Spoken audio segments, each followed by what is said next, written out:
धियं सामगाः ध्यानावस्थिततद्गतेन मनसा पश्यन्ति यं योगिनः यस्यान्तं न विदुःसुरासुरगणाः देवाय तस्मै नमः देवाय तस्मै नमः। श्री परमात्मने नमः। अथ त्रयोदशोऽध्यायः।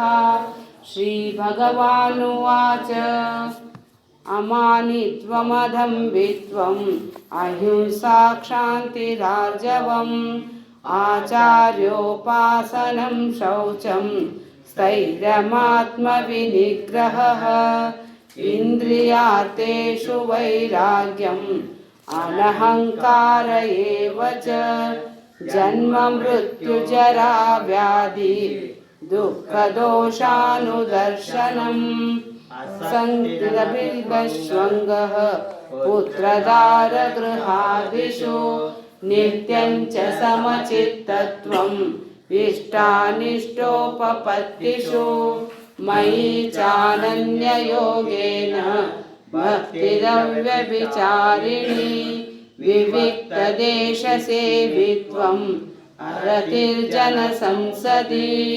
अध्यात्मज्ञाननित्यत्वम् तत्त्वज्ञानार्थदर्शनम् एतज्ज्ञानमिति प्रोक्तम् अज्ञानं यदतोऽन्यथा।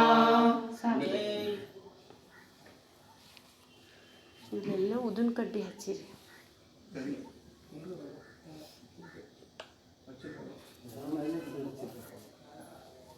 ಸರಿ.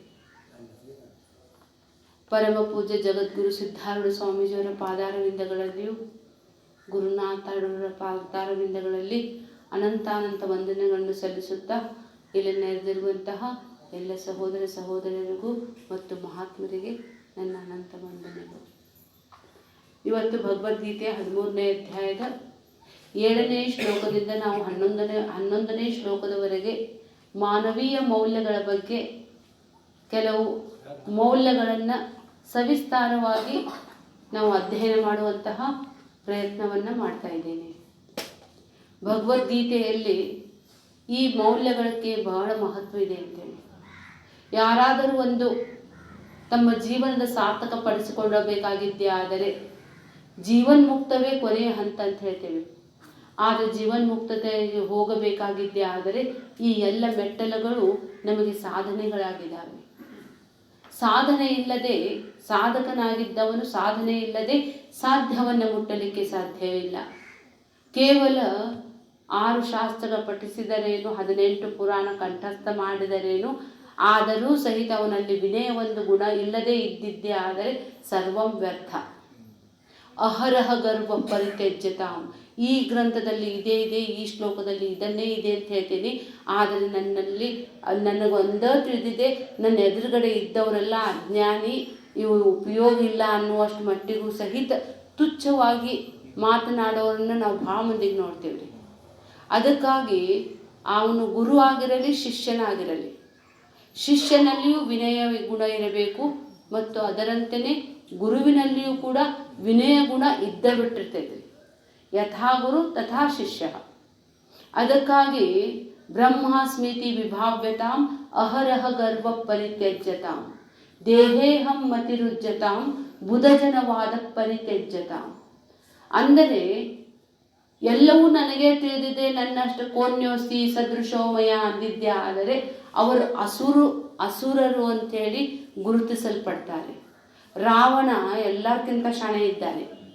ನಾವು ಅವನು ರಾಕ್ಷಸ ಅಂತೇವೆ. ಅವನು ಡೈರೆಕ್ಟ್ ಸೋಮಾರ್ ಕೈಲಾಸಕ್ಕೆ ಹೋಗಿ ಬರ್ತಿದ್ದಾನೆ. ಶಿವನ ಆತ್ಮಲಿಂಗ ತರುವಷ್ಟು ಭಕ್ತಿಯ ಪರಾಕಾಷ್ಠೆ ಇತ್ತು. ಆದರೆ ಅಹಂಕಾರ ಇತ್ತು. ನನಗೆ ಯಾರು ಸೋಲಿಸ್ತಾರೆ, ಕೋನ್ಯೋಸ್ತಿ ಸದೃಶೋಮಯ ಅಂತ ಹೇಳಿದರೆ ನನ್ನ ಸಮನಾಗಿ ಶ್ರೇಷ್ಠರು ಯಾರಿದ್ದಾರೆ, ನಾನು ಒಬ್ಬನ ಶಿವನನ್ನು ಒಲಿಸಿಕೊಂಡವನು. ಚಲೋನು ಭಾಳ ಚಲೋ ಅಲ್ರಿ, ಚಲೋ ಅಲ್ಲ. ಯಾವುದೇ ಇರಲಿ ರೀ, ಅತಿ ವರ್ಜಯೇತ್, ಅತಿ ಸರ್ವತ್ರ ವರ್ಜಯೇತ್. ಚಲೋನು ಭಾಳ ಚಲೋ ಇರಬಾರ್ದ್ರಿ. ಚಲೋ ಇದ್ರೆ ನಮಗೆ ಗುದ್ದಿಡ್ತಾರೆ. ಅದಕ್ಕಾಗಿ ಬುಸುಗುಡು ನಾಗ ಬುಸುಗುಡು ಅಂತ್ರಿ.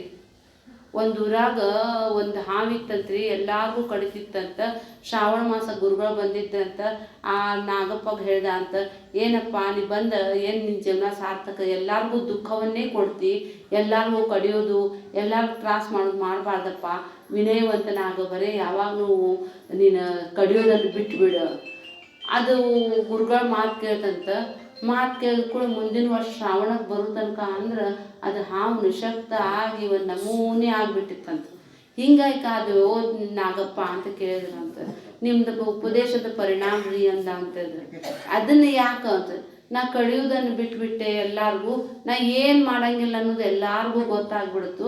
ಅವಾಗ ನನಗೆ ಎಲ್ಲ ಮಕ್ಕಳು ತೊಗೊಂಡು ಹಗ್ಗದ ಆಟನೂ ಆಡ್ತಾರೆ, ಯಾರಿಗಾರ ನೀರು ತೊಗೊಂಡು ಹೋಗ್ಬೇಕಂದ್ರೆ ಸಿಂಬಿನೂ ಮಾಡ್ಕೊಂಡು ಕೊಡಾನು ಹೊತ್ಕೊಂಡು ಹೋಗ್ತಾರೆ, ನನಗೆ ಕಲ್ಲು ಹೊಡಿತಾರೆ, ನಂಗೆ ಭಾಳ ತ್ರಾಸ ಮಾಡಾಕತ್ತಾರೆ, ನಿಮ್ದು ಉಪದೇಶದ ಪರಿಣಾಮ ನೋಡ್ರಿ ಇದು ಅಂದ. ಅಂದ್ಕೊಳ್ಳೆ ಗುರುಗಳಂತ, ಹುಚ್ಚ ನಿನಗೆ ಕಡಿಬ್ಯಾಡ ಅಂದಿದ್ದೆ, ಬುಸುಗುಡುದು ಬಿಡೋದನ್ನಂತೆ ಯಾರು ಹೇಳಿದ್ರು ನಿನಗೆ? ಅದಕ್ಕಾಗಿ ಬುಸುಗುಡುನಾಗ ಬುಸುಗುಡು. ಅದಕ್ಕಾಗಿ ಯಾರು ಏನೇನು ಮಾಡಿದ್ರೆ ಪ್ರತಿಕಾರ ಮಾಡ್ಬೇಕ್ರಿ. ನಾವು ಭಾಳ ಸಿದ್ಧಾಂತ ಇದಕ್ಕೆ ಹೋಗ್ತೇವೆ ರೀ, ಪ್ರವಚನ ಅಂದು ಅನ್ನಿಸ್ಕೊಳ್ತೇವೆ ರೀ. ಇಲ್ಲ ರೀ. ಕೃಷ್ಣ ಹೆಂಗಿದ್ದ ನೋಡ್ರಿ, ಶಟಂ ಶಾಟ್ಯಂ. ಹೋಗ್ಲಿ ಬಿಡ ದುರ್ಯೋಧನ, ಅವ್ರು ತೊಗೊಂಡ್ರಿ ಏನಾಯ್ತು, ಇವ್ರು ತೊಗೊಂಡ್ರಿ ಏನಾಯ್ತು, ಇರ್ಲಿ ಅಂದನ್ರಿ. कृष्ण ने कहा अर्जुन से, न प्यार जता दुश्मन से, तू युद्ध कर. ಪ್ರಾಮಾಣಿಕವಾಗಿ ಹಕ್ಕಿನಿಂದ ನಮಗೆ ಯಾವ್ದು ಸಿಗೋದಲ್ರಿ, ಅದು ನಮ್ಮ ಹಕ್ಕಿನ ಸಲುವಾಗಿ ನಾವು ಹೋರಾಡ್ಬೇಕ್ರಿ. ಕಾಶ್ಮೀರ ನಮ್ದ್ರಿ, ನಾವೆದಕ್ಕೆ ಬಿಡ್ಬೇಕು? ನಾವು ಏನಿಲ್ಲ ರೀ, ಒಂದು ಗಲ್ಲವನ್ನು ಕೊಟ್ಟರೆ ಇನ್ನೊಂದು ಗಲ್ಲವನ್ನು ಕೊಡಿರಿ. ಅಹಿಂಸವಾದಿಗೆ ಹೋದ್ರದಿ. ಅಹಿಂಸಾಲಿಂದ ನಮಗೆ ಸ್ವಾತಂತ್ರ್ಯ ಸಿಕ್ಕಿಲ್ಲ ರೀ. ಸುಭಾಷ್ ಚಂದ್ರ ಬೋಸ್ ನೋಡಿ ಹೆದರಿ ಕೊಟ್ಟಾರ್ರಿ ಅವ್ರು. ಅವ್ರು ಅವಾಗಿನ ಕಾಲಕ್ಕೆ 1,00,000 ಸೈನ್ಯವನ್ನು ಕಟ್ಟಿದ್ದಿರ್ರಿ. ಹಿಟ್ಲರ್ ಅವ್ರು ಹಿಂದಿದ್ದಾರೆ. ಅದನ್ನು ಜರ್ಮನ್ ಹೆದರಿ ಕೊಟ್ಟೈತ್ರಿ, ಅದು ಬ್ರಿಟಿಷ್. ನಾವೇನು ತಿಳ್ಕೊಂಡೇವಿ, ಬರೇ ರಘುಪತಿ ರಾಘವ ರಾಜಾರಾಮನಿಂದ ಸಿಕ್ಕಿಲ್ಲ ರೀ. ಅದರ ಹಿಂದೆ ಸಹಸ್ರಾರು ಜನರಿದ್ರು, ಕ್ರಾಂತಿಕಾರಿನೇ ಇದ್ರಿ. ಅದಕ್ಕಾಗಿ ಹೇಳ್ತಾರೆ, ದೇಶದಲ್ಲಿ ಕ್ರಾಂತಿ ಇರಬೇಕು, ಮನಸ್ಸಿನಲ್ಲಿ ಶಾಂತಿ ಇರಬೇಕು. ಮನಸ್ಸು ಶಾಂತಿ ಇರ್ಬೇಕ್ರಿ. ಅದಕ್ಕಾಗಿ ಕೇದಾರಕ್ಕೆ ಹೋಗಿ ಒಂದಿನ ಪೂರ್ಣವಾಗಿ ಧ್ಯಾನ ಮಾಡಿ ಬಂದ್ರೆ, ಆಂತರಿಕ ಶಾಂತತೆ ಯಾರು ಇರ್ತಾರೆ ನೋಡ್ರಿ, ಅವ್ರಿಗೆ ಹೊಸ ಹೊಸ ಉಪಾಯಗಳು, ಹೊಸ ಹೊಸ ಇದನ್ನ ಜ್ಞಾನ ಹೊಳಿತೈತಿ. ದಿನಕ್ಕೆ ನಾವು ಧ್ಯಾನ ಮಾಡಬೇಕ್ರಿ. ಆಂತರಿಕ ಶೌಚದಲ್ಲಿ ಬರ್ತೈತ್ರಿ. ಅದಕ್ಕಾಗಿ ನಾನು ಇದನ್ನೆಲ್ಲ ಎದಕ್ಕೆ ಹೇಳ್ತಾ ಇದ್ದೇನಪ್ಪ ಅಂತ ಹೇಳಿದರೆ, ಈ ಮಾನವೀಯ ಮೌಲ್ಯಗಳು ಬಹಳ ಅವಶ್ಯಕವಾಗಿದ್ದಾವೆ. ಈ ಮೌಲ್ಯಗಳು ಇಲ್ಲದೆ ಇರುವಂತಹ ಜ್ಞಾನ ಅದು ಕೇವಲ ಶಬ್ದ ಭಂಡಾರವನ್ನು ಬೆಳೆಸಿಕೊಂಡಂತೆ ಅಷ್ಟೇ. ಅದಕ್ಕಾಗಿ ಆದಷ್ಟು ನನಗೇನೂ ಇಲ್ಲ ರೀ, ನ ಮಂತ್ರಂ ನ ತಂತ್ರಂ ನ ವೇದಂ ನ ಏನು ಗೊತ್ತು, ನ ಮಂತ್ರಂ ನ ಜಾನೆ ನ ತಂತ್ರಂ ನ ಜಾನೆ ನ ವೇದಂ ನ ಜಾನೆ ನ ಧ್ಯೇಯಂ ನ ಜಾನೆ. हम है अधूरे, हम है अकेले, अज्ञानता से हमें तार दे माँ, हे शारदे माँ, हे शारदे माँ. ವಿನಮ್ರ ರೀ, ಶರಣಾಗತ. ಬಾಯ್ಪಾಟ್ ಮಾಡಿದ್ರೆ ಏನು ಬರಂಗಿಲ್ಲ ಬಿಡ್ರಿ. ಏನು ಪೂಜೆ ಮಾಡಿದ್ರೆ ಬರ್ತೈತೇನ್ರಿ? ಇಲ್ಲ ರೀ. ಅದೊಂದು ಪೂಜೆಯಲ್ಲಿ ನಮ್ದು ಅಹಂಕಾರದ ನಿರಸನ ಆಗ್ತೈತ್ರಿ. ಅದಕ್ಕಾಗಿನೇ ಕಾಯಿ ಹೊಡಿಬೇಕಂದಾಗ ನೋಡ್ರಿ, ಕಾಯಿ ಅಂತೇಳಿದ್ರೆ ಅಹಂಕಾರನ ಇದೆ.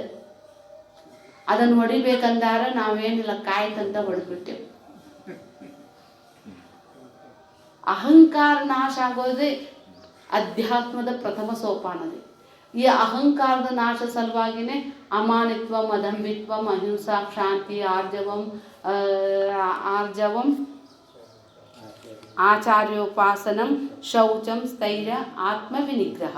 ಅದಕ್ಕಾಗಿ ನಾವು ಹೋದ ಸಲ ಆಚಾರ್ಯೋಪಾಸನಂ ತನಕ ಹೇಳಿದ್ವಿ. ಆದರೂ ಸಹಿತ ಆಚಾರ್ಯೋಪಾಸನಂ ಇದು ಒಂದು ಅತ್ಯಂತಿಕ ಶ್ರೇಷ್ಠವಾಗಿರುವಂತಹ ಮೌಲ್ಯ. ಸದ್ಗುರುವಿನ ಮೇಲೆ ಪೂರ್ಣ ಶ್ರದ್ಧಾ. ಗುರು ಮತ್ತು ಶಾಸ್ತ್ರವಾಕ್ಯದಲ್ಲಿ ಪೂರ್ಣ ಶ್ರದ್ಧಾ. ಅದಕ್ಕಾಗಿ ಭಾರತ ದೇಶದಲ್ಲಿ ಸಾಕ್ಷಾತ್ ದೇವರಿಗೆ ಯಾರಿಗೆ ತೋರಿಸಿದಾರಂತೆ, ಗುರು ಬ್ರಹ್ಮ, ಗುರು ವಿಷ್ಣು, ಗುರುದೇವೋ ಮಹೇಶ್ವರ, ಗುರು ಸಾಕ್ಷಾತ್ ಪರಬ್ರಹ್ಮ. ಸಾಕ್ಷಾತ್ ಅಂದಾರೆ ಅಂದ್ರೆ ಎಲ್ಲೋ ಇಲ್ಲ ರೀ, ಫೋಟೋದೊಳಗಿನ ಗುರುಗ ನಾವು ಇದು ಮಾಡಂಗಿಲ್ಲ ರೀ. ಅಸ್ಮದಾಚಾರ್ಯ ಪರ್ಯಂತಂ, ಈ ಗುರುಗಳಿಂದ ನನ್ನ ಅಂತಃಕರಣದಲ್ಲಿ ಇರುವಂತಹ ಅಜ್ಞಾನ ನಾಶವಾಗಿದೆ. ಈ ಗುರುವಿನ ಒಂದು ನೆನಪು ಬರ್ಬೇಕು ನೋಡ್ರಿ, ತಿಳ್ಕೊಂಬಿಡ್ಬೇಕು. ಯಾರ್ದು ನೆನಪು ಬರ್ತೈತೆ ನೋಡ್ರಿ, ಅವರ ನಮ್ಮ ಗುರುಗಳು. ಉಪದೇಶ ನೆನಪು ಬರ್ಬೇಕ್ರಿ, ಮತ್ತೊಂದ್ಸಲ ನಾನು ಕೇಳ್ಬೇಕು ಅನ್ನಿಸ್ಬೇಕು. ನಾ ಎಂದರ ಅವ್ರ ಮುಖ ನೋಡೇನೋ ಇಲ್ಲೋ, ಆ ಬೋಧಾಮೃತವನ್ನು ಕೇಳೇನೋ ಇಲ್ಲೋ ಅನ್ನುವಷ್ಟು ಮಟ್ಟಿಗೆ ಪರಾ ಭಕ್ತಿ ಇದ್ದಿದ್ದೇ ಆದರೆ ಅವರೇ ನನ್ನ ಸದ್ಗುರು. ಹೋಗಿ ಅವ್ರ ಕಡೆ ಹೋಗಿ ದುಃಖಿಯಾಗಿ ಬಂದ್ವಿ ಇಲ್ಲ ರೀ. ದುಃಖವನ್ನು ಯಾರು ಬಯಸ್ತಾರೆ? ಎಲ್ಲರಿಗೂ ಸುಖವೇ ಬೇಕಾಗಿದೆ, ಆನಂದವೇ ಬೇಕಾಗಿದೆ. ನೀ ಆನಂದ ಸ್ವರೂಪನೇ ಇದ್ದಂತೆ ಸದ್ಗುರು ಹೇಳ್ತಾನೆ. ನೀ ಏನು ಮಾಡಬೇಕಾಗಿಲ್ಲ, ಇದ್ದಂಗಿರೋ ಸಿದ್ದೇಶ್ವರ ಅಂದಾನ್ರಿ. ಮತ್ತೇನು ಬೇಕ್ರಿ? ನೀ ಎಲ್ಲಿದ್ದಿ, ಹೇಗಿದ್ದಿ, ಮನ್ಯಾಗಿದ್ದಿ, ನೀ ಯಾವ ಉದ್ಯೋಗನಾಗಿದ್ದಿ, ಎಲ್ಲಿದ್ದರೂ ಸಹಿತ ನೀ ಆನಂದವಾಗಿರು. ಅದಕ್ಕಾಗಿ ದಯಾನಂದ ಸರಸ್ವತಿ ಅವರ ಒಬ್ರು ಸ್ಟೂಡೆಂಟ್ ಇದ್ದಿದ್ರಿ. ಅವ್ರಂದ್ರೆ ಕ್ಯಾ ಕರೆ ಸ್ವಾಮೀಜಿ ಹಮಾರ ದಂಧಾ ಪಾಪ ಕಾ ಹೈ ಅಂದ್ರೆ ಅವ್ರದ್ದು ಇದನ್ನ ಮೀನಾ ಹಿಡೋದು ಶಿಪ್ಪಿಂಗ್ ಇದು ಇತ್ರಿ. ಟ್ರಕ್ ಗಟ್ಲೆ ಮೀನಾ ಮಾರಾಟ ಮಾಡೋದ್ರಿ.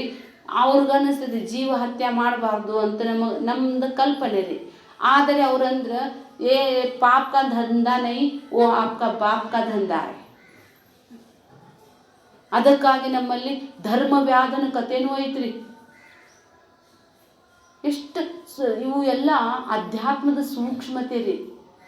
ನಾವೇನೇನೋ ಮಾಡಕ್ಕೆ ಹೋಗಿ ಏನೇನೋ ಆಗ್ತಾವ್ರಿ. ನಾವು ಮನೆ ಜನರಿಂದ ಎಂದಿಗೂ ಬೇರ್ಪಡೆ ಆಗಬಾರ್ದ್ರಿ. ಎಲ್ಲಿದ್ದೀರಿ, ಹೇಗಿದ್ದೀರಿ, ಆನಂದವಾಗಿರಿ. ಮನೆಯಲ್ಲಿನ ಇಲ್ಲೇ ಸಲ್ಲದವರು ಅಲ್ಲೇ ಸಲ್ಲುವರಯ್ಯ, ಮನ್ಯಾಗ ಸಲ್ಲಲಾರವರು ಆಶ್ರಮದಲ್ಲಿ ಸಲ್ಲುವರಯ್ಯ. ಸ್ವರ್ಗ ಅಲ್ರಿ ಅದು, ಇಲ್ಲೇ ರೀ ಅದು. ಅದಕ್ಕಾಗಿ ವಾನಪ್ರಸ್ಥಾಶ್ರಮ ಮಾಡಿದ್ದಾರೆ ಸ್ವಾಮೀಜಿಯವರು. ಎಂತೆಂಥ ನಮ್ಗೆ ಬ್ಯಾಡಾಗಿದ್ದವ್ರು ಮನ್ಯಾಗಿನ ಮಂದಿ ಹಿಂಗೆ ಹಕ್ಲಾಸ್ತಾರ್ರಿ. ಹಕ್ಲಾಯಿಸಿದ್ರು ಒಬ್ರು ಭಾಳ ಜಗಳ ಗಂಟ ಯಾರ ಜೊತೆಗೂ ಹೊಂದಿಲ್ರಿ. ಅವಾಗ ಸ್ವಾಮೀಜಿಯವ್ರ ಮುಂದೆಲ್ಲ ಕಂಪ್ಲೇಂಟ್ ಹೋದ ಕೂಡಲೇ ಸ್ವಾಮೀಜಿಯವ್ರು ಅಂದ್ರೆ, ನೋಡ್ರಿ ನಿಮ್ಮ ಮನೆಗೆ ಹೋಗ್ಬಿಡ್ರಿ, ನೀವು ಎಲ್ಲರಿಗೂ ತೊಂದರೆ ಆಗಾಕತ್ತೈತಿ. ನಿಮ್ಮ ಮನೆಯೊಳಗೆ ನೀವು ಭಾಳ ಕಂಫರ್ಟ್ ಇರ್ತೀರಿ, ಇಲ್ಲಿ ನಿಮ್ಗೆ ಕಂಫರ್ಟ್ ಅನ್ನಿಸ್ವಲ್ತು, ಅಳಾಕತ್ತರಂತೆ ಅಂತ ಹೇಳಿದ್ರಂತ. ಸ್ವಾಮೀಜಿ ನಮ್ಮ ಮನ್ಯಾಗ ಕಂಫರ್ಟ್ ಇರ್ತಿದ್ರೆ ನಮ್ಮ ಮನ್ಯಾಗ ಮಂದಿ ಇಲ್ಲಿ ಕಳಿಸ್ತಿದ್ರೇನು ನನಗಂದ ಅಂತ್ರಿವ. ಅವ್ರು ಬ್ಯಾಡಾಗತ್ತಂತೇಳಿ ನಮಗೆ ಕಳಿಸ್ಯಾರ್ರಿ ಅವ್ರು. ಅದಕ್ಕಾಗಿ ಮನುಷ್ಯನಾಗಿದ್ದವನು ಎಲ್ಲೇ ಇರಲಿ, ಹೇಗೇ ಇರಲಿ, ಅವನು ವಿನಯವಂತನಾಗಿರಬೇಕು. ಬಾಗಿದವನು ಏನಾಯ್ತಂದ್ರೆ ತಾಗಿದವನು ಬಾಳಿಯಾನು, ತಾಳಿದವನು ಬಾಳಿಯಾನು. ಅದಕ್ಕಾಗಿಯೇ ನಮ್ಮ ದೇವಸ್ಥಾನದ ಎಲ್ಲ ಮನೆ ಬಾಗಿಲುಗಳೆಲ್ಲ ಬಗ್ಗಿ ಹೋಗುದಿರ್ತಿದ್ವು ರೀ. ಅವು ಮಾವನ ಮನೆಗೂ ಬಗ್ಗಿ ಹೋಗ್ತಿದ್ದಾರೆ ಅಂತ ಚಲೋ. ಈಗ ಶಟ್ರಸ್ ಮಾಡಿಬಿಟ್ಟಾರ್ರಿಪ್ಪ ಎಲ್ಲ ಕಡೆ. ಎದೆ ಉಬ್ಬಿಸ್ಕೊಂಬರ್ರಿ, ಶಡದ್ ಹೋಗ್ರಿ, ಶಡದ್ ಬರ್ರಿ,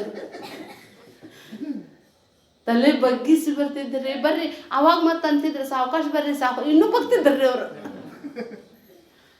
ದೇವಸ್ಥಾನದೆಲ್ಲ ಬಾಗ್ಲೆಲ್ಲ ಸಣ್ಣ ಇರ್ತಾವ ನೋಡ್ರಿ, ಅವು ಎಲ್ಲ ಮೊದ್ಲಿನ ಕಾಲದ್ದು.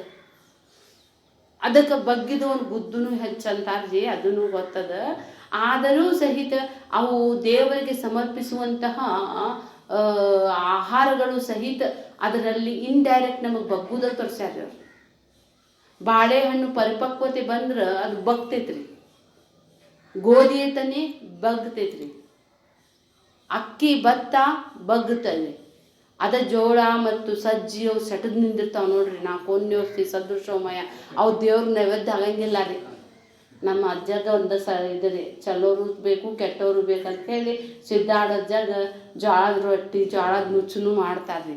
ಗುರು ಒಂದ ಸಹಿಸ್ಕೊಳ್ಳೋದ್ರಿ, ದೇವ್ರ ಸಹಿಸ್ಕೊಳ್ಳಂಗಿಲ್ಲ ರೀ.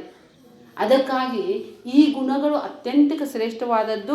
ಅದರಲ್ಲಿಯೂ ಕೂಡ ಆಚಾರ್ಯೋಪಾಸನಂ ಅಂತ ಹೇಳಿದರೆ, ಆಚಾರ್ಯನಿಗೆ ನೀನು ಆಚಾರ್ಯೋಪಾಸನೆ ಅಂತ ಹೇಳಿದರೆ, ಉಪ ಆಸನ ಅಂತ ಹೇಳಿದರೆ ಅವರ ಸಮೀಪದಲ್ಲಿ ಕುಳಿತುಕೋ. ಗುರುವಿನ ಗುಲಾಮನಾಗುವ ತನಕ ದೊರೆಯದಣ್ಣ ಮುಕುತಿ ಎಂದಾಗ ಗುರು ನಮಗೆ ಹೇಳ್ತಾರೆ walking god talking god, walking temple talking god. ಎಲ್ಲ ಕಡೆ ನಡೆದಾಡುವ ದೇವಾಲಯ, ಮಾತನಾಡುವ ಪರಮಾತ್ಮ, ಉಣ್ಣುವ ತಿನ್ನುವ ಸ್ಪಂದಿಸುವ ಸದ್ಗುರು. ಏನಾದರೂ ನಮ್ಮಲ್ಲಿರುವಂತಹ ದುಃಖವನ್ನು ಹಂಚ್ಕೋಬೇಕಪ್ಪ ಅಂತ ಹೇಳಿದರೆ 4 ಜನರ ಮುಂದೆ ತಂದೆ ತಾಯಿ ಗುರು ಅಕ್ಕಂಗ್ಯಾರ. ಅಣ್ಣನೂ ಕೇಳ್ತಾನೆ ನನಗೆ ಗೊತ್ತಿಲ್ಲ ರೀ, ನನಗೆ ನಮ್ಮ ಅಕ್ಕರಷ್ಟ ಮುಂದೆ ಹೇಳ್ತೇವೆ ನಾವು. ಅದಕ್ಕೆ ಜೀವನದೊಳಗೆ ಅಕ್ಕ ತಂಗಿ ಇರ್ಬೇಕ್ರಿ. ಮೊನ್ನೆ ಹೋದ ವಾರ ಕಟ್ಟಿದ್ರಲ್ರಿ ರಕ್ಷಾಬಂಧನ ಇತ್ತಲ್ರಿ, ಹೋದ ವಾರ ಮೇರೆ ಭಯ್ಯ ಅಂಥೇಳಿ ಎಷ್ಟೆಷ್ಟು ಓಲ್ಡ್ ಏಜ್ನಾಗ ಹಾಕ್ಕೊಂತ ಹೋಗ್ತೇವೆ ನೋಡ್ರಿ. ನಮಗೆ ಹಿಂದಿನ ಎಲ್ಲ ಫ್ರೆಂಡ್ಸ್ ಎಲ್ಲ ಬಂದು ಬಳಗ ನೆನಪು ಬರ್ತಾರೆ. ಅದು ಒಂದು ಒಂದು ಸ್ವಲ್ಪ ಗ್ಯಾಪ್ ಆಗಿರ್ತೈತಿ, ಮುಂದೆ ನಮಗೆ ಮೊದಲಿಂದ ನೆನಪು ಬರ್ತೈತಿ. ಸವಿ ನೆನಪುಗಳು ಬೇಕು ಸವಿಯಲು ಬದುಕು. ಅಣ್ತಂಬ್ರ ಜೊತೆಗೆ ಮಾತಾಡಿದ್ದ ತಿಂದಿದ್ದ ಅಣ್ಣ ಅನ್ನಕತ್ತಾನೆ. ಈಗ ಇಷ್ಟೋ ಕೊಂಡದ ಏನು ಮಜಾನ ಅನ್ಸಂಗಿಲ್ಲ. ಅವಾಗ ನಾವೆಲ್ಲರೂ ಕೂಡಿ ಚುರುಮುರಿ ಒಂದು ಪರಾತ್ನಲ್ಲಿ ಕಲಸಿ ನಮ್ಮ ಅಣ್ಣ ಮಿರ್ಚಿ ಎಲ್ಲ ತೊಗೊಂಬರ್ತಿದ್ದ. ನಾವೆಲ್ಲ ಸುತ್ತಲ ಕುಂತು ಒಂದ್ರೊಳಗಿಂದ ತಿಂತಿದ್ವಿ ರೀ.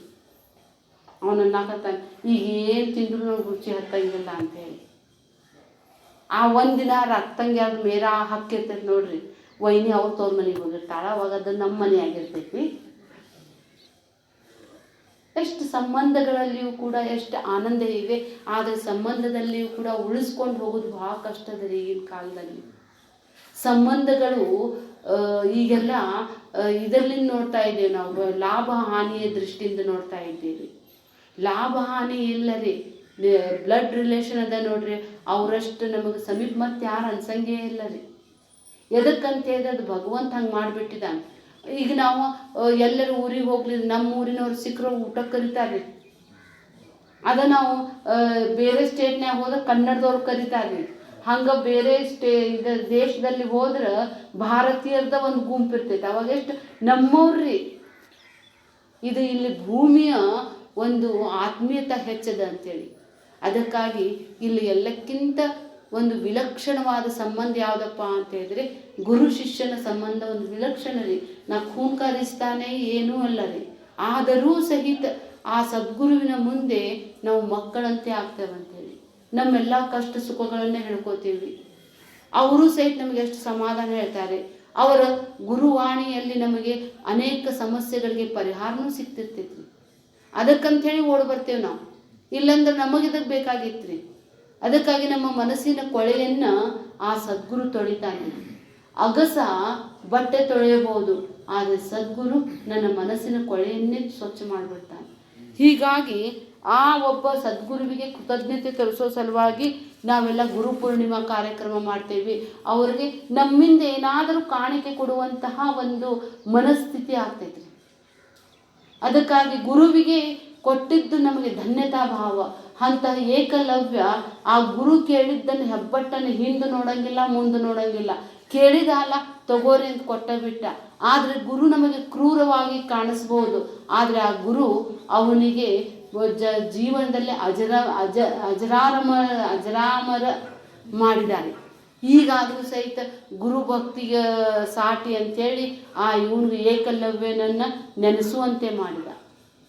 ಹೀಗಾಗಿ ಗುರುವಿನ ಮಹಿಮೆಯನ್ನು ತಿಳಿದವರು ತಮ್ಮ ಜೀವನವನ್ನು ಸಾರ್ಥಕ ಮಾಡಿಕೊಂಡಂತೀರಿ.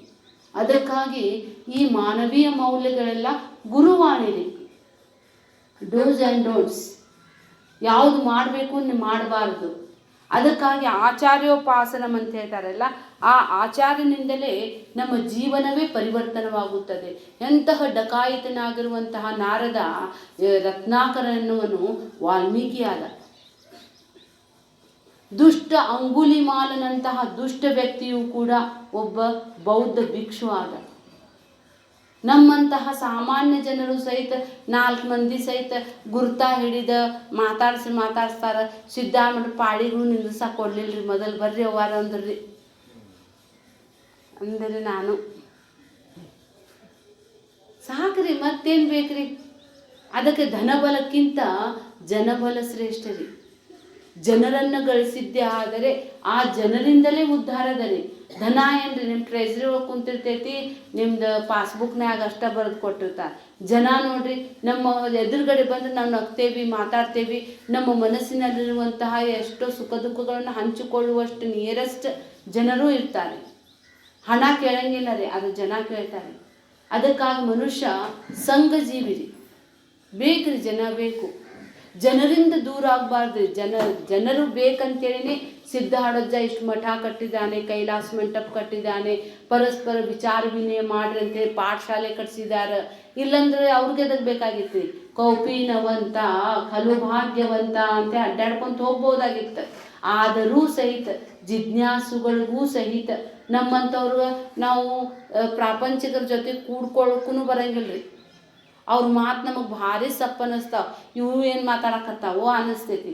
ಅದು ಆಧ್ಯಾತ್ಮಿಕ ಸಾಧಕರ ಜೊತೆಗೆ ಮಾತಾಡಿದರೆ ಎಷ್ಟು ಖುಷಿ ಕೊಡ್ತೈತ್ರಿ. ಅವ್ರದ್ದು ವಿಚಾರ ನಮ್ಮ ವಿಚಾರ ಕೂಡ್ತಾವ. ಹುಡ್ಕಾಕ್ ಹೋದ್ರೆ ಸಿಗಂಗಿಲ್ಲ. ಇಲ್ಲಿ ಬಂದರೆ ನೀವು ಇಷ್ಟು ಮಂದಿ ಸಿಕ್ಕ ಬಿಡ್ತೀರಿ. ನಮ್ಮಲ್ಲಿರುವಂತಹ ವಿಚಾರಗಳನ್ನು ನಿಮ್ಮ ಮುಂದೆ ಪ್ರಸ್ತುತಪಡಿಸ್ತೇವೆ, ನಿಮ್ಮ ವಿಚಾರಗಳನ್ನು ನಾವು ತಗೋತೀವಿ. ಅದಕ್ಕಾಗಿ ಹೇಳ್ತಾರೆ, ಆ ಸದ್ಗುರುವಿನ ಒಂದು ಕೃಪೆ ಯಾರ ಮೇಲೆ ಇರುತ್ತದೆಯೋ ಅವರು ಕೃತಕೃತರಾಗ್ತಾರೆ ಅನ್ನೋದಕ್ಕೆ ಸಿದ್ಧಾರ್ಥ ಸ್ವಾಮೀಜಿನ ಒಂದು ಉದಾಹರಣೆ ರೀ. ಎಂತಹ ಒಬ್ಬ ಗುರುನಾಥರಿಗೆ ಆ ಜ್ಞಾನದ ಸ್ಥಿತಿಯಲ್ಲಿನೇ ನಿಲ್ಲಿಸ್ಬಿಟ್ರು. ಅವರು ಮೌನಂ ವ್ಯಾಖ್ಯಾತ್ ಪರಬ್ರಹ್ಮ ಸ್ವರೂಪನನ್ನಾಗಿ ಮಾಡಿದರು. ಅವ್ರ ದೃಷ್ಟಿ ಸ್ವಲ್ಪ ಯಾವುದೋ ಇನ್ನೊಬ್ಬ ಸನ್ಯಾಸಿ ಮೇಲೆ ಬಿದ್ದಿತ್ತಂತ್ರಿ. ಅವರು 12 ವರ್ಷ ಮೌನ ಆಗಿದ್ರಂತ. ಅಂಥ ದಿವ್ಯ ಶಕ್ತಿ ರೀ. ಅದಕ್ಕಾಗಿ ಕೃಪಾದೃಷ್ಟಿ ನಮ್ಮ ಮೇಲೆ ಬೀಳ್ಬೇಕ್ರಿ. ನಾವು ಬರಲಿಲ್ಲಂದ್ರೆ ಯಾಕೆ ಬರಲಿಲ್ಲ ಅಂಥೇಳಿ ಗುರುಗಳು ದಾರಿ ಕಾಯುವಂಗೆ ನಮ್ಮ ಜೀವನ ನಡೆಸಿರ್ಬೇಕು. ಇಲ್ಲಂತ ಹೇಳಿದರೆ ಆಟಕ್ಕುಂಟು ಲೆಕ್ಕಕ್ಕಿಲ್ಲ ರೀ. ಅದಕ್ಕಾಗಿ ಇಲ್ಲಿ ಹೇಳ್ತಾರೆ, ಆ ಸದ್ಗುರುವಿನ ಜೊತೆಗೆ ನನ್ನ ಜೀವನ ಸಾರ್ಥಕಗೊಳಿಸಲಿಕ್ಕೆ ಆಚಾರ್ಯ ಉಪಾಸನಂ ಅಂತ ಹೇಳಿದರೆ ಆಚಾರ್ಯನ ಸಮೀಪಕ್ಕೆ ನಾನು ಹೋಗಬೇಕು. ಶೌಚಂ ಅಂತ ಹೇಳ್ತಾರೆ. ಶೌಚಂ ಅಂತ ಹೇಳಿದರೆ ಆಂತರಿಕ ಶೌಚ ಮತ್ತು ಬಾಹ್ಯ ಶೌಚ. ಬಾಹ್ಯ ಶೌಚರು ಗೊತ್ತಾದ ರೀ, ಎಷ್ಟು ಬೇಕು ರೀ. ಟಿ ವಿ ಅಡ್ವರ್ಟೈಸ್ನಾಗ ನಿಮ್ಮ ಮನೆ ಶೌಚ ಹ್ಯಾಂಗೆ ಮಾಡ್ಬೇಕು, ಹಾರ್ಪಿಕ್ ಹಾಕ್ರಿ, ಡೊಮೆಕ್ಸ್ ಹಾಕ್ರಿ, ಓಡೋಮಿ ಹಚ್ಚಿರಿ, ಏನೇನಂತಾರ್ರಿ ಎಲ್ಲನೂ ಬರ್ತೈತಿ. ಆ ಬಟ್ಟೆಗಳಿಗೆ ಯಾವುದು ಸೋಪ್ ಹಚ್ಚಬೇಕು, ಮೈಗೆ ಯಾವ ಸೋಪ್ ಹಚ್ಚಿ. ಬಾಹ್ಯ ಶೌಚಕ್ಕೆ ಏನು ಕೊರತೆ ಇಲ್ಲ ರೀ. ಈ ಕೊರತೆ ಇರುವಂಥದ್ದು ಏನಪ್ಪ ಅಂತ ಹೇಳಿದರೆ ಆಂತರಿಕ ಶೌಚನ ರೀ. ಆಂತರಿಕ ಶೌಚ ಅಂತ ಹೇಳಿದರೆ ಸಿಟ್ಟು, ಆಸೆ ಬುರುಕತನ, ಸ್ವಾರ್ಥ ಮತ್ತು ಇನ್ನೊಬ್ಬರಿಗೆ ಇನ್ಸಲ್ಟ್ ಮಾಡೋದು, ಕೆಟ್ಟ ಗುಣಗಳಿರ್ತಾವಲ್ರಿ, ಅವೆಲ್ಲ ಆಂತರಿಕ ಅಶೌಚರ್ಯ. ಅವೆಲ್ಲ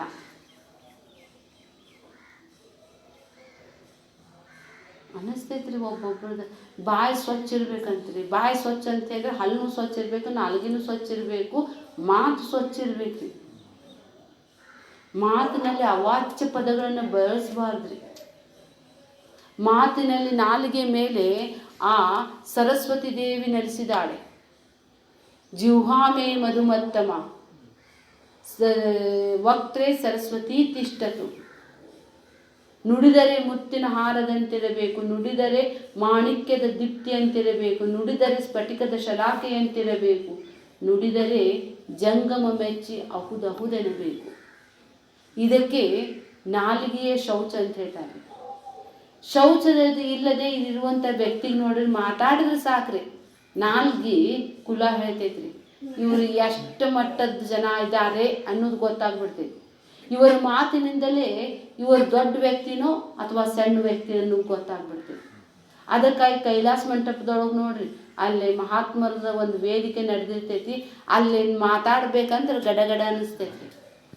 ಎಂತೆಂತಹ ಜ್ಞಾನಿಗಳು, ಎಂತೆಂತಹ ಮಠಾಧೀಶರು ಬಂದಿರ್ತಾರೆ. ಏನಾದ್ರು ನಮ್ದು ಮಾತಾಡಕ್ಕೆ ಹೋಗಿ ಒಂದಾಗ್ತೈತ್ರಿ. ಅದಕ್ಕೆ 10 ಮಿನಿಟ್ ಮಾತಾಡ್ತೇನೆ ರೀ. ನಾನಲ್ಲ ಮಾತನ್ನು ಬರಂಗಿಲ್ಲ ರೀ. ಅವು ಹಿಂದೆ ಸರ್ಕೊಂತ ಹೋಗ್ಬಿಡ್ತಾವ. ಒಂದು ಮಾತಾಡಿದ್ರೆ ಹೆಚ್ಚ, ಒಂದು ಮಾತಾಡಿದ್ರೆ ಕಡಿಮೆ. ಎಷ್ಟೋ ಹೇಳ್ಬೇಕು ಅನ್ನಿಸ್ತೈತ್ರಿ.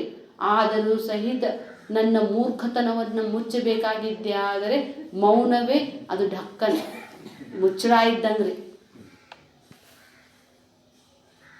ಬುಧ ಜನವಾದ ಪರಿತ್ಯಜ್ಯತ. ಬುಧ ಜನರ ಎದುರುಗಡೆ ಮಾತಾಡೋದು ಅಷ್ಟು ಸರಿ ಅನ್ಸಂಗಿಲ್ಲ ರೀ.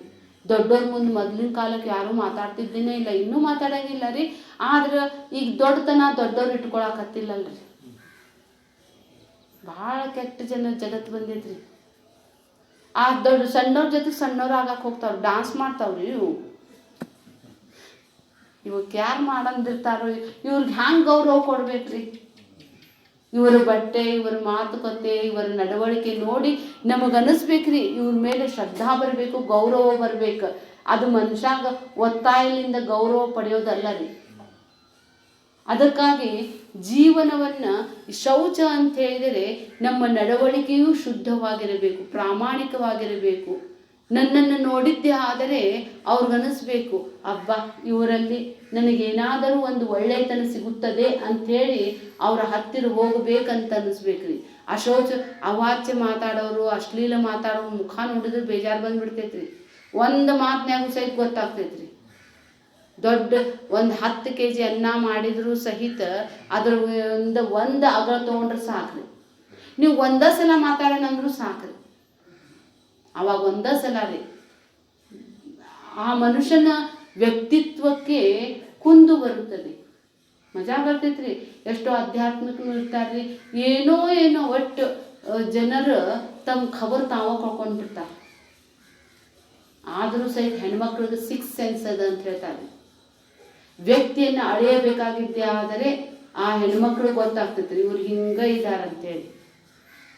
ಅದಕ್ಕಾಗಿ ಭಾರತ ದೇಶದಲ್ಲಿ ಶೌಚ, ಅದಕ್ಕಾಗಿ ಶೌಚಾಲಯ ಕಟ್ಸಾಕತ್ತಾರೆ ಎಲ್ಲ ಕಡೆ. ಸ್ವಚ್ಛ ಭಾರತ್ ಸ್ವಚ್ಛ ಭಾರತ್.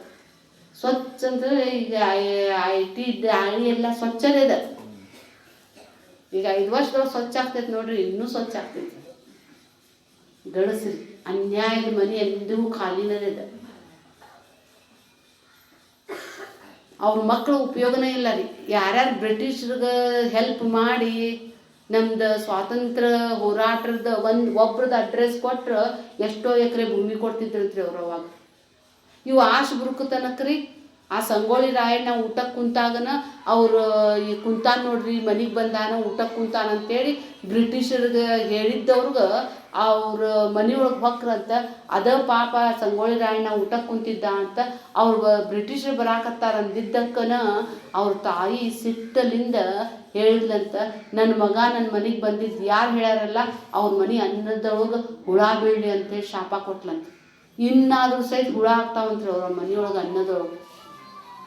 ಅದಕ್ಕಾಗಿ ಗಳಿಸಿದ್ರೆ 70 ವರ್ಷ ತಿನ್ಲಾರ್ದಷ್ಟು ತಿಂದ್ರಿ ನೋಡ್ರಿ. ಪಪ್ಪು ಅಂತ ಇವನು ಹುಟ್ಟುಬಿಡ್ತಾನೆ, ಏನಾರು ಮಾತಾಡಕ್ಕೆ ಹೋಗಿ ಏನಾರು ಮಾತಾಡವು. ಈಕಿ ಸೋನಿಯಾ ಗಾಂಧಿಗೆ ಮೊನ್ನೆ ಬರೆದು ಕೊಟ್ಟಾರಂತ್ರಿ. ಆಕಿ ಹೇಳಾಕತ್ತ ಅಂತ ನಮ್ಮ ದೇಶದೊಳಗೆ ಫಕೀರೋಂಕೋ MP ಸಿಡ್ಡಿಯೇ ಅಂತೇಳಿ. ಫಕೀರ್ ಅಂತ್ರಿ ಅವ ಸಾರಂಗಿ ಅಂದ್ರೆ ಭಿಕಾರಿ ಅಂದಂಗ್ರಿ. ಅದಕ್ಕಾಗಿ ಕಿನ್ನಾರಾಮ್ ಅಂತೇಳಿ ಒಬ್ಬನ ಇವನಿದ್ದಂತ್ರಿ. ಇದು ಕಟ್ಟಿದ್ಯಾರ್ರಿ ಅವ ಶಹಜಾನ್, ತಾಜ್ ಮಹಲ್ ಕಟ್ಟಿದ್ದವನ್ರಿ ಶಹಜಾನ್ ರೀ. ಅವನ ಒಬ್ಬನ ಕಿನ್ನಾರಾಮ್ ಅನ್ನುವಂತಹ ಸನ್ಯಾಸಿಗೆ ಹೇಳ್ದ ಅಂತ, ಛೀ ನಿನ್ನ ಜೀವನ ಏನು ನೋಡಿ, ಇರ್ಲಿಕ್ಕೆ ಒಂದು ಮನೆ ಇಲ್ಲ, ಉಟ್ಕೊಳ್ಳಿಕ್ಕೆ ಬಟ್ಟೆ ಇಲ್ಲ, ಲಂಗೋಟಿ ಮೇಲೆ ಅಡ್ಡಾಡ್ತಿ, ನಿನ್ನ ಜೀವನ ಎಂತ ನೋಡಿ, ಹುಟ್ಟಿದ್ರು ಸಹಿತ ನಿನ್ನ ಜೀವನದೊಳಗೆ ಸುಖ ಕಾಣಲಿಲ್ಲ, ಇದಕ್ಕೆ ಜೀವನ ಅಂತಾನೆ ಎಂಥೋ ಅಂಥೇಳಿ ಬೈದ ಅಂತ. ಬೈದಿದ್ದಕ್ಕೆ ಆ ಕಿನ್ನಾರಾಮ್ ಹೇಳ್ದ ಅಂತ, ಇನ್ನು ಸ್ವಲ್ಪ ದಿನದವು ನಿಮ್ಮ ಮನ್ಯಾಗಿನ ಮಂದಿ ಕಡೆ ಒದಿಸ್ಕೊಂಡು ನಿನ್ನ ಜೇಲ್ನಾಗ ಬೀಳ್ತಿ ನೋಡಂದಿದ್ದ ಅಂತ. ಅದಕ್ಕಾಗಿ ಸಾಧು ಸಂತರು ಕೆಣಕ್ಲಿಕ್ಕೆ ಹೋಗ್ಬಾರ್ದ್ರಿ. ಅವರ ಆಂತರಿಕ ಸಂಪತ್ತಿನಿಂದ ಕೂಡಿರ್ತಾರೆ. ಬಾಹ್ಯ ಸಂಪತ್ತಿಕ್ಕಿಂತ ಆಂತರಿಕ ಸಂಪತ್ತು ಬಹಳ ಹೆಚ್ಚಿಂದ ನೋಡ್ರಿ. ಇವನು ಸಾರಂಗಿರಿ ರೋಡ್ ಮೇಲೆ ಸ್ನಾನ ಮಾಡ್ತಾನ್ರಿ. ಇದು ಬೋರ್ ಒಳಗೆ ನೀರು ತೊಗೊಂಡು ಸ್ನಾನ ಮಾಡ್ತಾನ್ರಿ. ಒಂದು ಸೈಕಲ್ ಐತ್ರಿ, ಒಂದು ಶೋಲ್ಡರ್ ಬ್ಯಾಗ್ನಾಗ ಒಂದು ದಿನದ ಬಟ್ಟೆ ಅದಾವಷ್ಟ. ಅವನು ಎಲ್ಲೇ ಭೂಕಂಪ ಬಂದ್ರೇನ ಮನೆ ಹೊಳೆ ತುಂಬ ಹೋದ್ರೇನ್ರಿ. ಹೊಳೆ ಬಂದಿತ್ರಿ ನಮ್ಮ ಮನೆ ಹತ್ರ. ಹಾದು ಬಂದೇ ಬಿಟ್ಟಿತ್ತು. ಅದು ಗಂಗಾಮಯ್ಯ ಏನು ತೊಗೊಂಡು ಹೋಗ್ತೀರಿ ನೀವು? ಅವ ಎಷ್ಟು ಎಕ್ಸಿಬಿಷನ್ ಬಂದಾಗ ಒಂದು ಸಲ ಸೀರೆ ತೊಗೊಂಡಿದ್ದ ಯಾವ ಸೀರೆ ತೊಗೊಂಡು ಹೋಗ್ಬೇಕ್ರಿ? ಯಾರು ಬರಿಬೇಕು? ಅಲ್ಲಿ ಹಮಾಲರೇ ಎಲ್ಲ ಬರ್ಬೇಕು ಹೊತ್ಕೊಂಡು ಹೋಗಕ್ಕೆ. ಯಾರು ಇಟ್ಕೋತಾರೆ? ಇಷ್ಟು ತೊಗೊಂಡು ಸ್ಟೋರ್ ತೊಗೊಂಡು ಹೋದ್ರೆ ಹೋಗವ ನಮ್ಮ ಮನ್ಯಾಗಿಂದ ಎಷ್ಟು ತೊಗೊಂಡು ಅರ್ಬಿ ಅದಾವ ನಿಂದೊಂದಿಷ್ಟು. ಕೌಪೀನವಂತ ಕಲು ಭಾಗ್ಯವಂತ ಕರೆಯದರಿ. ಆ ಹಣದಿಂದಲೂ ನ ಕರ್ಮಣ ನ ಪ್ರಜೆಯ ಧನೇನ ತ್ಯಾಗೇ ನೈಕೆ ಅಮೃತತ್ವ ಮಾನಶು. ಪ್ರಾಕ್ಟಿಕಲ್ ಆತ್ರಿ ನಮಗೆಲ್ಲ. ಮಜಾನು ಬಂತು. ನಾನು ಅಂದೆ ಲಗು ಒಂದು ಗಂಟೆಲಿಂದ ರಾತ್ರಿ ಇಡೀ ಒಣಿ ಮಂದಿ ಎಲ್ಲ ಎಚ್ಚರಿ ಹಂಗೆ ಮುಂದೆ ಬರ್ಕೊಂತ ಹೋದ್ರಿ. ಒಂದು ಸ್ಟೆಪ್ ಹತ್ತ ನೀರು, 2 ಸ್ಟೆಪ್ ಹತ್ತ. ನಮ್ದು ಲಾಸ್ಟ್ ಮನೆಯೊಳಗೆ ಎಷ್ಟು ಒಂದು ಅಡಿ ಅಷ್ಟು ನೀರು ಬಂದಿತ್ತು ರೀ ಅವ್ರ ಮನೆಯೊಳಗೆ. ಅವ್ರೇನು ಮಾಡ್ಯಾರ್ರಿ, ನಮ್ಗೆ ಎಷ್ಟು ಬಂದಿದ್ದು ಬರಲಿ ಹೋಗಿದ್ದು ಹೋಗ್ಲಿ ಅಂತೇಳಿ ಅವ್ರದ್ದು ಮೇಲಿನ ಫ್ಲೋರ್ ಅದ ರೀ, ಅವ್ರು ಕೆಳಗಿನ ಮನೆ ಬಿಟ್ಟು ಮ್ಯಾಲೆ ಮಲ್ಕೊಳಕ್ಕೆ ಹೋಗ್ಬಿಟ್ಟಾರ. ಅವೆಲ್ಲ ಟ್ರೆಜರಿ ಒಳಗಿನ ಸೀರೆ ಎಲ್ಲ ಒಂದಕ್ಕೊಂದು ಅಂಟ್ಕೊಂಡ್ಬಿಟ್ಟಿದ್ವು ನೋಡ್ರಿ. ಹಾವು ಇಲ್ಲಿ ಬಂದು ಕುಂತಿದ್ವು ಮನ್ಯಾಗ. ಎಂತೆಂಥ ದೊಡ್ಡ ಹಾವು ರೀ. ಅವ್ರು ನಮ್ಮ ಮನೆ ಅಂದಾರ್ರಿ. ಇವ್ರು ಯಾರಿಲ್ಲ ಇಲ್ಲೇ, ನಮ್ಮ ಮನೆ ಇದು. ನಮ್ಮ ಮನ್ಯಾಗಿನ ಹುಡುಗರು ಅಂದ್ರೆ ವಿಜೋಕ್ಕ ಲಘು ನಿನ್ನ ಕೈ ಚಹಾ ಮಾಡೋವ ನೀನು, ಮತ್ತು ಯಾಕೆ ಗಂಜಿ ಕೇಂದ್ರನಾಗ ಹೋಗಿ ಕುಡಿದೈತೇನೋ ನಾವು ಅಂತ ಕಾಲ ಬಂದಾಗ ಏನು ಮಾಡ್ಬೋದ್ರಿ? ನಾವು ಏನು ನೆನಪು ಬರ್ತೈತೆ ಏನು ಗೊತ್ತಿಲ್ಲ ರೀ. ಎಲ್ಲರೂ ಅಂದಿದ್ದರಿ ಏನಿಲ್ಲ ನಿಮ್ದು ಆಧಾರ್ ಕಾರ್ಡ್ ಒಂದು ತೊಗೋರಿ ಅನ್ನಕತ್ತಿದ್ದರಿ. ಆಧಾರ್ ಆಗಲಿ ಅದರ ಪಾಸ್ಬುಕ್ ಒಂದು ಕಡೆ, ಹಣ ಒಂದು ಕಡೆ, ಸೀರೆ ಒಂದು ಕಡೆ, ಯಾವುದೂ ಉಪಯೋಗ ನಹಿ ರಕ್ಷತಿ ಡುಕುರಂಕರಣೆ. ಮಹಾಮಜಾ. ಪ್ರಕೃತಿ ವಿಕೋಪದಲ್ಲಿ ಮನುಷ್ಯ ತತ್ತರಿಸ್ತಾ ಇದ್ದಾನೆ. ಯಾರಿದು ಯಾವಾಗ ಪ್ರಾರಬ್ಧ ಏನೈತೆ ಅನ್ನೋದು ಗೊತ್ತಿಲ್ಲ. ಇದು ನಂದಲ್ಲ ಅಂತೇಳಿನೇ ಇರ್ಬೇಕು ನೋಡ್ರಿ. ಆದರೂ ನಾನು ಒಂದು ಭಗವದ್ಗೀತಾ ಒಂದಿದು ಭಕ್ತಿ ಸುಧಾ ಮತ್ತಿದು ಮೊದಲು ಹಾಕ್ಕೊಂಡೆ ರೀ. ಅದು ಇದ್ರೆ ಬದುಕ್ತೇನೆ ರೀ. ನನಗೆ ಓದ್ಲಾರ್ದ ನಂಗೆ ಸಮಾಧಾನ ಅನ್ಸಂಗಿಲ್ಲ. ಶಾಸ್ತ್ರ ವಾಸನ ಒಂದು ಉಳಿದೈತ್ರಿ. ಯಾವ್ದಾರು ಮನ್ಯಾಗ ಹೋಗಿ ಕುಂತ್ರು ಸಹಿತ ಏನು ಮಾಡ್ಬೇಕ್ರಿ? ಅವ್ರು ಅಡ್ಗೆ ಮನ್ಯಾಗಿಂದೇನು ಉಪ್ಪು ಗೊತ್ತಿರಂಗಿಲ್ಲ, ಮಸಾಲೆ ಗೊತ್ತಿರಂಗಿಲ್ಲ, ನಮಗೇನು ಅಡ್ಗೆ ಮಾಡೋಕೆ ಹಚ್ಚಂಗಿಲ್ಲ. ಅವ್ರು ಹಾಕಿದ್ದು ತಿಂದು ಬರ್ಬೇಕು ನಾವು. ಅದಕ್ಕಾಗಿ ಅಣ್ಣನ ಮನೆಗೆ ಹೋಗೋಣ ಅಂದಿದ್ವಿ ರೀ. ಆದ್ರೆ ಮನೆ ಮುಂದೆ ಇಷ್ಟು ಎದಿ ತನಕ ನೀರು ಬಂದುಬಿಟ್ಟಿತ್ತು ರೀ. ಹೋಗ್ಲಿಕ್ಕೂ ಸಾಧ್ಯ ಇಲ್ಲ.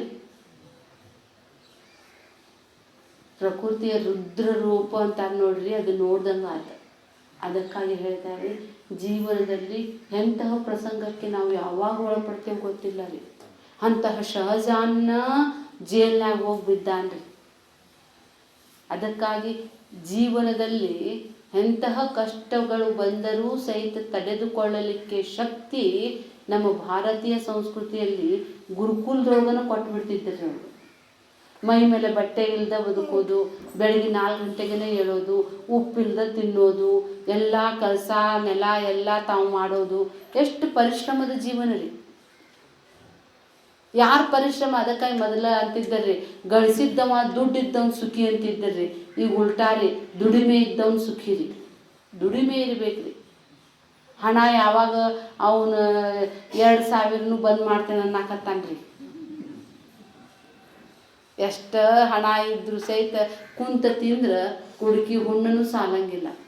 ಆದ್ದರಿಂದ ನೀವು ಏನನ್ನು ಗಳಿಸ್ಬೇಕು ಅಂದಿದ್ದೆ ಆದರೆ ಮಾನವೀಯ ಮೌಲ್ಯಗಳನ್ನು ಗಳಿಸ್ಕೋಬೇಕು. ಇದೇ ನಿಜವಾದ ಸಂಪತ್ತು. ಅದಕ್ಕಾಗಿ ಅವರು ಶೌಚತನವನ್ನು ಹೇಳಿದರು. ಶೌಚ ಅಂತ ಹೇಳಿದರೆ ಇದರಲ್ಲಿ ಉದ್ದೇಶಪೂರ್ವಕವಾಗಿ ನಾನು ನನ್ನ ಒಳ್ಳೆಯತನವನ್ನು ರೂಢಿಸಿಕೊಳ್ಳಬೇಕು. ದಾನ ಮಾಡುವುದರಿಂದ ಅರ್ಥ ಶೌಚ ಅಂತ ಹೇಳ್ತಾರೆ.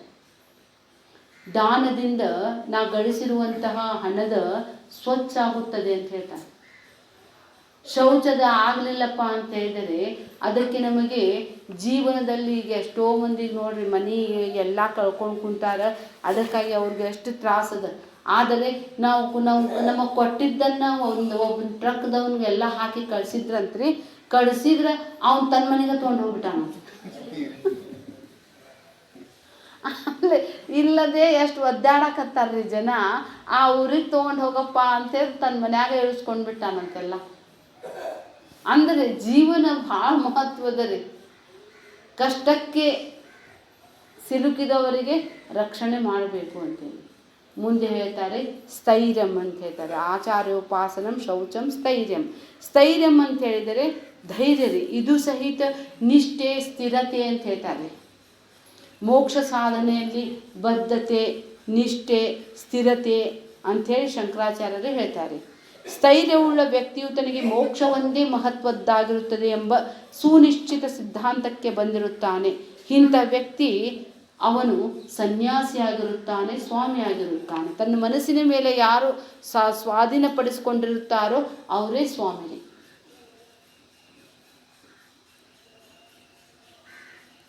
ಮೋಕ್ಷ ಮಾರ್ಗಕ್ಕೆ ಹೋಗೋರು ಯಾರೋ ಒಬ್ಬರು ಕಶ್ಚಿದ್ದೀರ. ಆ ಹರಿದ್ವಾರದೊಳಗೆ ಆ ಗಂಗಾ ಮಾತಾದ ಸೆಳುವಿಗೆ ಹರಿದುಕೊಂಡು ಹೋಗ್ತಾ ಇದ್ದಾಗ ಯಾರು ಬಿದ್ದರೂ ಕೊಚ್ಕೊಂಡು ಹೋಗೋರು ಭಾಳ ಮಂದಿರಿ. ಆ ಪ್ರವಾಹದ ವಿರುದ್ಧ ಯಾರು ಇರ್ತಾರೆ ನೋಡ್ರಿ, ಅವನಿಗೆ ನಿಜವಾದ ಈಜುಗಾರ ಅಂತ ಹೇಳ್ತಾರೆ. ಹೇಗೋ ಜಗತ್ತಿನಲ್ಲಿ ಎಲ್ಲರೂ ಗೃಹಸ್ಥಾಶ್ರಮಕ್ಕನ ಹರಿದು ಹೋಗ್ತಿರ್ತಾರೆ. ಆದರೆ ಯಾರೋ ಒಬ್ಬರಲ್ಲಿ ಕಶ್ಚಿದ್ದೀರ ಆ ವಿರುದ್ಧ ಪ್ರವಾಹದ ವಿರುದ್ಧ ಹೋಗ್ತಾನೆ. ಅದಕ್ಕಂತಾರೆ ಸ್ಥೈರ್ಯ ಅಂತೇಳಿ. ಅದಕ್ಕಾಗಿ ಸ್ಥೈರ್ಯ ಎಲ್ಲದಕ್ಕೂ ಬೇಕ್ರಿ. ಜೀವನದಲ್ಲಿ ಎಂತಹ ಪ್ರಸಂಗದ ಪ್ರವಾಹ ಬಂದಾಗ ಎಷ್ಟೋ ಮಂದಿ ಅಳ್ಕೊಂತನೂ ಕುಂತಿದ್ರು. ಏನು ಮಾಡಬೇಕು ಹಾರ್ಟ್ ಅಟ್ಯಾಕ್ ಆದರೆ ಏನು ಮಾಡ್ತೀರಿ? ಇಲ್ಲ ರೀ, ಸ್ಥೈರ್ಯ ಎಲ್ಲ ಜೀವನಕ್ಕೂ ಬೇಕು. ಅದಕ್ಕಾಗಿ ಈ ಒಂದು ಗುಣ ಇದ್ದಿದ್ದೆ ಆದರೆ ಅವ್ರಿಗೆ ಅವಾರ್ಡ್ ಕೊಡ್ತಾರೆ. ಬ್ರೇವ್ರಿ ಏನಂತಾರೆ ಅವಾರ್ಡ್ ಅಂತೇಳಿ ಇದೆ ರೀ. ಒಂದು ಮಕ್ಳು ರೀ, ಶಾಲೆಗೆ ಹೋಗೋ ಮಕ್ಕಳು ಯಾವುದೋ ಹೊಲದಿಂದ ಹಾದು ಹೋಗ್ಬೇಕಾಗಿತ್ತಂತ್ರಿ. ಎದುರುಗಡೆ ಬಂದಾಗ ಒಂದು ಹುಲಿ ಬಂದ್ಬಿಡ್ತಂತ್ರಿ. ಈ ಹುಲಿ ಬಂದ್ರೆ ಮಕ್ಕಳಿಗೆ ತಿಂದ ಬಿಡ್ತೈತ್ರಿ. ಅದು ಅಂತ ಹೇಳಿ ದೊಡ್ಡ ಬಾಯಿ ತೆಗೆದು ಅದ್ರ ಮೇಲೆ ಎಗರ್ಲಿಕ್ಕೆ ಹೋದ್ರೆ ಆ ಹುಡುಗಿ ತನ್ನ ಪಾಟಿ ಚೀಲಾನ ಅದ್ರದ್ದು 2 ಹಲ್ಲಿಗೆ ಸಿಗಿಸ್ಬಿಟ್ಟಿದ್ಲು. ಅವು ಹಲ್ಲನು ಇಷ್ಟಿಷ್ಟು ಇಷ್ಟು ಇದ್ರಕ್ಕೆ ಅವು ಊಟಕ್ಕೆ ಹಾಕ್ದಂಗೆ ಹಾಕ್ಬಿಟ್ಟಾಡ್ರಿ. ಅದು ಅಂದಿದ್ದು ಮುಚ್ಚಾಕ ಬಂದಿಲ್ರಿ. ನಮ್ದು ಭಾರತ ದೇಶದ ಮಕ್ಕಳದ್ದು ಬ್ಯಾಗ್ ಅಂದ್ರೆ ಎಷ್ಟು kg ಇರ್ತೈತ್ರಿ. ಆ ಹುಡುಗಿಗೆ ಅವಾರ್ಡ್ ಕೊಟ್ರಿ. ಹೆದರ್ಲಾರ್ದು ತನ್ನ ಪಾಟಿ ಚೀಲ ತೊಗೊಂಡು ಅದ್ರ ಬಾಯಿಗೆ ಹಾಕ್ಯಾಡ್ರಿ ಅಕ್ಕಿ. ಅದಕ್ಕಂದ್ರಿ ಇಷ್ಟದಕ್ಕೆ ನಿಮ್ಮ ಭಾರತ ದೇಶದೊಳಗೆ ಮಕ್ಕಳಿಗೆ ಪುಸ್ತಕದ ಭಾರವನ್ನು ಹೊರಲಿಕ್ಕೆ ಹಚ್ಚಿರಿ ಅಂತ ಕೇಳಿದ್ರಂತ ಒಬ್ರು. ಅವ್ರಂದ್ರಂತ ಕಲಿತ್ರ ದೊಡ್ಡ ಜ್ಞಾನಿ, ವಿಜ್ಞಾನಿ, ಡಾಕ್ಟರ್ ಆಗಲಿ, ಇಲ್ಲಂದ್ರೆ ಹಮಾಲಿ ಮಾಡಕ್ಕೆ ಗಟ್ಟಿ ಆಗಲಿ, ಗಟ್ಟಿ ಆಗಕ್ಕನ ಅವ್ರಿಗೆಲ್ಲ ಇದನ್ನು ಕೊಟ್ಟಾರಂತ್ರಿ ಅವರು. ಅದಕ್ಕಾಗಿ ಇಲ್ಲಿ ಹೇಳ್ತಾರೆ ಆತ್ಮವಿನಿಗ್ರಹ ಅಂತ ಹೇಳಿದರೆ ಇದು ಶರೀರ, ಮನಸ್ಸು ಮತ್ತು ಇಂದ್ರಿಯಗಳನ್ನು ತನ್ನ ನಿಯಂತ್ರಣದಲ್ಲಿ ಇಟ್ಟುಕೊಳ್ಳೋದಕ್ಕೆ ಆತ್ಮವಿನಿಗ್ರಹ. ಸೆಲ್ಫ್ ಕಾನ್ಫಿಡೆನ್ಸ್ ಅಥವಾ ನನ್ನ ಮೇಲೆ ನಾನೇ ಒಂದು ನಿಯಂತ್ರಣವನ್ನು ಇಟ್ಟುಕೊಳ್ಳುವುದಕ್ಕೆ ವಿನಿಗ್ರಹ ಅಂತ ಹೇಳ್ತಾರೆ. ಈ ಮೌಲ್ಯನೂ ಅತ್ಯಂತಿಕ ಶ್ರೇಷ್ಠವಾದದ್ದು. ಇದನ್ನು ನಾಳೆ ಬಂದಾಗ ಮತ್ತೆ ಮುಂದುವರ್ಸೋಣ. ನನ್ನ ಕ್ಲಾಸದಲ್ಲಿ ನಾನು ಹೋಗೋದಿಲ್ಲ. ಸರ್ವಧರ್ಮಾನ್ ಪರಿತ್ಯಜ್ಯ ಮಾಮೇಕಂ ಶರಣಂ ವ್ರಜ ಅಹಂ ತ್ವಾ ಸರ್ವ ಪಾಪೇಭ್ಯಃ ಮೋಕ್ಷಯಿಷ್ಯಾಮಿ ಮಾ ಶುಚಃ. ಹರಿ ಓಂ ಶ್ರೀ ಗುರುಭ್ಯೋ ನಮಃ. ಹರಿ ಓಂ. ಸದ್ಗುರುನಾಥ ಮಹಾರಾಜ್